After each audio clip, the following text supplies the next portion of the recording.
Hi hello friends, ಎಲ್ಲರಿಗೂ ನಮಸ್ಕಾರ. ಕನ್ನಡ ಲೋಕ ಚಾನಲ್ಗೆ ಮತ್ತೊಮ್ಮೆ ನಿಮಗೆಲ್ಲರಿಗೂ ಸ್ವಾಗತ.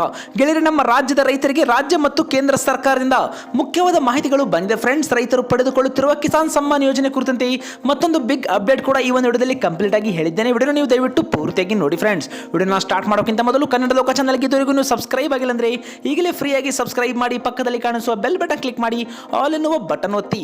ಮುಂದೆ ನಾವು ಹಾಕುವೆಲ್ಲ ಹೊಸ ಹೊಸ ವಿಡಿಯೋಗಳನ್ನು ನೀವು ಮೊದಲು ನೋಡಬಹುದು ಫ್ರೆಂಡ್ಸ್. ಈ ವಿಡಿಯೋಗೆ ತಪ್ಪದೆ ಒಂದು ಲೈಕ್ ಮಾಡಿ. ಬನ್ನಿ ಗೆಳೆಯರೆ, ವಿಡಿಯೋನ ಸ್ಟಾರ್ಟ್ ಮಾಡೋಣ. ಈಗಾಗಲೇ ಕೇಂದ್ರ ಮತ್ತು ರಾಜ್ಯ ಸರ್ಕಾರ ರಾಜ್ಯದ ರೈತರಿಗೆ ಕಿಸಾನ್ ಸಮ್ಮಾನ್ ಯೋಜನೆಯಲ್ಲಿ ಹಣವನ್ನ ನೇರವಾಗಿ ರೈತರ ಬ್ಯಾಂಕ್ ಖಾತೆಗಳಿಗೆ ಜಮೆ ಮಾಡ್ತಾ ಇದೆ. ಈಗಾಗಲೇ ರೈತರು 21 ಕಂತುಗಳನ್ನು ಯಶಸ್ವಿಯಾಗಿ ಅವರ ಒಂದು ಬ್ಯಾಂಕ್ ಖಾತೆಗಳಿಗೆ ಪಡೆದುಕೊಂಡಿದ್ದಾರೆ ಅಂತಾನೆ ಹೇಳಬಹುದು. ನಮ್ಮ ಕರ್ನಾಟಕದಲ್ಲಿ ಅಂದ್ರೆ 42,000 ರೂಪಾಯಿಗಳನ್ನ ನಮ್ಮ ಕೇಂದ್ರ ಸರ್ಕಾರ ಕಿಸಾನ್ ಸಮ್ಮಾನ್ ಯೋಜನೆ ಮೂಲಕ ರೈತರಿಗೆ ಬಿಡುಗಡೆ ಮಾಡಿದೆ. ನೀವು ಕೂಡ ಎಷ್ಟು ಕಂತುಗಳನ್ನ ಪಡೆದುಕೊಂಡಿದ್ದೀರಿ ತಪ್ಪದೆ ನಮಗೆ ಕಮೆಂಟ್ ಮಾಡಿ. ನಿಮ್ಮ ಕಮೆಂಟ್ಗಳಿಂದ ನಮಗೆ ಉತ್ತಮ ಫೀಡ್ಬ್ಯಾಕ್ ಸಿಗುತ್ತೆ ಫ್ರೆಂಡ್ಸ್. ಗೆಳೆಯರವಾಗಿ ಇದೇ ಕುರಿತಂತೆ ಒಂದು ರೈತರಿಗೆ ಮುಖ್ಯವಾದ ಮಾಹಿತಿಯಲ್ಲಿ ಕೂಡ ಕೇಂದ್ರ ಸರ್ಕಾರ ಬಿಡುಗಡೆ ಮಾಡಿದೆ ಫ್ರೆಂಡ್ಸ್. ಪ್ರಧಾನಮಂತ್ರಿ ಕಿಸಾನ್ ಸಮ್ಮಾನ್ ನಿಧಿ ಯೋಜನೆಯಲ್ಲಿ ವಾರ್ಷಿಕ ಒಂದು ಪ್ರೋತ್ಸಾಹ ಧನವನ್ನ ಪಡೆಯುತ್ತಿರುವ ರೈತರಿಗೆ ಕೃಷಿ ಇಲಾಖೆಯಾಗ ಒಂದು ಮಹತ್ವದ ಸೂಚನೆಯನ್ನೇ ಇಲ್ಲಿ ನೀಡಿದೆ. ಹೌದು ಫ್ರೆಂಡ್ಸ್, ಇನ್ನು ಮುಂದೆ ಈ ಒಂದು ಕೇಂದ್ರ ಸರ್ಕಾರದ ಸೌಲಭ್ಯಗಳನ್ನ ಯಾವುದೇ ಒಂದು ಯೋಜನೆಗಳಲ್ಲಿ ಕೇಂದ್ರ ಸರ್ಕಾರದ ಸೌಲಭ್ಯಗಳನ್ನ ಪಡೆಯಲು ರೈತರು ಕಡ್ಡಾಯವಾಗಿ ಕೇಂದ್ರ ನೋಂದಾಯಿತ ರೈತರ ಸಂಖ್ಯೆ ಅಂದ್ರೆ ಸೆಂಟ್ರಲ್ ಫಾರ್ಮರ್ ಐಡಿಯನ್ನ ಸೃಜಿಸಿಕೊಳ್ಳಬೇಕೆಂದು ಜಂಟಿ ಕೃಷಿ ನಿರ್ದೇಶಕರಾದ ಸೋಮ್ ಸುಂದರ್ ಅವರು ಇವಾಗ ತಿಳಿಸಿದ್ದಾರೆ.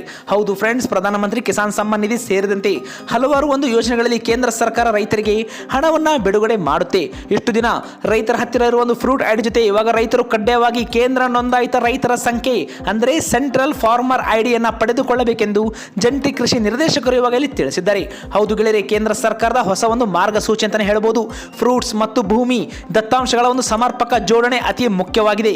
ಹೌದು ಗೆಳೆಯರೆ, ರೈತರ ಹತ್ತಿರ ಇರುವ ಫ್ರೂಟ್ಸ್ ಐಡಿ ಆಗಿರಬಹುದು ಮತ್ತು ಭೂಮಿಯ ಒಂದು ದತ್ತಾಂಶಗಳ ಸಮರ್ಪಕ ಜೋಡಣೆ ಅತಿ ಮುಖ್ಯವಾಗಿದೆ. ಇದಕ್ಕಾಗಿ ರೈತರು ತಮ್ಮ ಒಂದು FID ಯಲ್ಲಿ ಕೆಲವೊಂದು ಮುಖ್ಯವಾದ ಕೆಲಸವನ್ನು ಇಲ್ಲಿ ಮಾಡಬೇಕು. ಹೌದು ಫ್ರೆಂಡ್ಸ್, ಇಲ್ಲಿ ಮುಖ್ಯವಾಗಿ ಏನಂದ್ರೆ ಈ KYC ಆಧಾರ್ ಆಧಾರಿತ ಈ KYC ಮಾಡಿಸುವುದು ರೈತರಿಗೆ ಕಡ್ಡಾಯವಾಗಿದೆ. ಇದೇ ಕುರಿತಂತೆ ಭೂಮಿ ವಿವರವನ್ನು ಸೇರ್ಪಡೆ ರೈತರ ಹೆಸರಿನಲ್ಲಿರುವ ಎಲ್ಲ ಒಂದು ಭೂ ಹಿಡುವಳಿಗಳನ್ನ FID ಯಲ್ಲಿ ಇವಾಗ ರೈತರಲ್ಲಿ ನಮೂದಿಸಬೇಕು.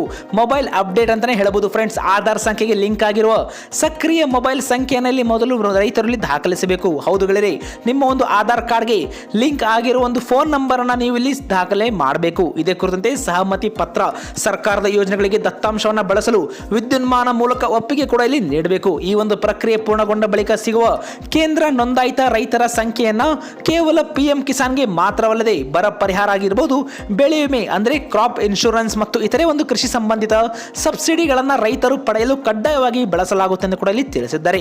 ರೈತರು ತಮ್ಮ ಆಧಾರ್ ಕಾರ್ಡ್ ಲಿಂಕ್ ಆಗಿರುವ ಮೊಬೈಲ್ ಬ್ಯಾಂಕ್ ಮತ್ತು ಪಾಸ್ಬುಕ್ ಮತ್ತು ಎಲ್ಲ ಒಂದು ಪಹಣಿ ಅಂದ್ರೆ RTC ದಾಖಲೆಗಳೊಂದಿಗೆ ಹತ್ತಿರದ ರೈತ ಸಂಪರ್ಕ ಕೇಂದ್ರ ಅಥವಾ ಗ್ರಾಮ 1 ಕೇಂದ್ರ ಅಥವಾ ತೋಟಗಾರಿಕೆ ಇಲಾಖೆ ಕಚೇರಿಗಳಿಗೆ ಭೇಟಿ ನೀಡಿ ಈ ಒಂದು ಪ್ರಕ್ರಿಯೆಯನ್ನು ಪೂರ್ಣಗೊಳಿಸಿಕೊಳ್ಳಬಹುದು ಎಂದು ಕೂಡ ಈಗಾಗಲೇ ಇಲಾಖೆ ತಿಳಿಸಿದೆ ಫ್ರೆಂಡ್ಸ್. ವಿಳಂಬ ಮಾಡಿದ್ದಲ್ಲಿ ಸರ್ಕಾರ ಸೌಲಭ್ಯಗಳಿಂದ ವಂಚಿತರಾಗುವ ಸಾಧ್ಯತೆ ಎಂದು ಕೂಡ ಇವಾಗ ಇಲಾಖೆಯಲ್ಲಿ ರೈತರಿಗೆ ಎಚ್ಚರವನ್ನು ಕೂಡ ನೀಡಿದೆ. ಗೆಳೆಯರೆ, ಈ ಒಂದು ವಿಡಿಯೋವನ್ನ ಆದಷ್ಟು ನಿಮ್ಮ ಎಲ್ಲ ಒಂದು ರೈತ ಬಾಂಧವರಿಗೆ ಮರೆಯದೆ ಶೇರ್ ಮಾಡಿ. ಅವರು ಕೂಡ ಈ ಒಂದು ಸೆಂಟ್ರಲ್ ಫಾರ್ಮರ್ ಐಡಿಯನ್ನ ಪಡೆದುಕೊಳ್ಳಲು ನೀವು ಒಂದು ಸಹಾಯ ಕೂಡ ನೀವು ಮಾಡಬೇಕಾಗುತ್ತೆ. ಹಾಗಾಗಿ ವಿಡಿಯೋಗೆ ಲೈಕ್ ಮಾಡಿ, ನಿಮ್ಮ ಎಲ್ಲ ಒಂದು ರೈತ ಬಾಂಧವರಿಗೆ ವಾಟ್ಸ್ಆಪ್ನ ಗ್ರೂಪ್ಗಳಲ್ಲಿ ಈ ಒಂದು ವಿಡಿಯೋನ ಮರೆಯದೆ ಶೇರ್ ಮಾಡಿ.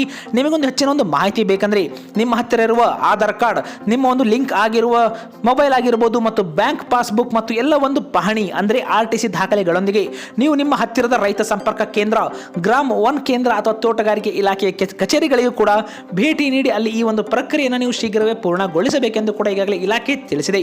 ನೀವು ಆದಷ್ಟು ಹಿಂದೆ ಈ ಒಂದು ಕೆಲಸವನ್ನ ಮಾಡಿ ಮತ್ತು ಕೇಂದ್ರ ಸರ್ಕಾರದ ಯೋಜನೆಗಳಲ್ಲಿ ಲಾಭವನ್ನ ಪಡೆದುಕೊಳ್ಳಿ. ಗೆಳೆಯರಿ, ವಿಡಿಯೋ ಇಷ್ಟವಾದರೆ ಲೈಕ್ ಮಾಡಿ, ನಿಮ್ಮ ರೈತ ಬಾಂಧವರಿಗೆ ಮರೆಯದೆ ಶೇರ್ ಮಾಡಿ. ಇಂಥದೇ ವಿಡಿಯೋಗಳಿಗೋಸ್ಕರ ನಮ್ಮ ಚಾನಲ್ಗೆ ಫ್ರೀಯಾಗಿ ಸಬ್ಸ್ಕ್ರೈಬ್ ಮಾಡಿ.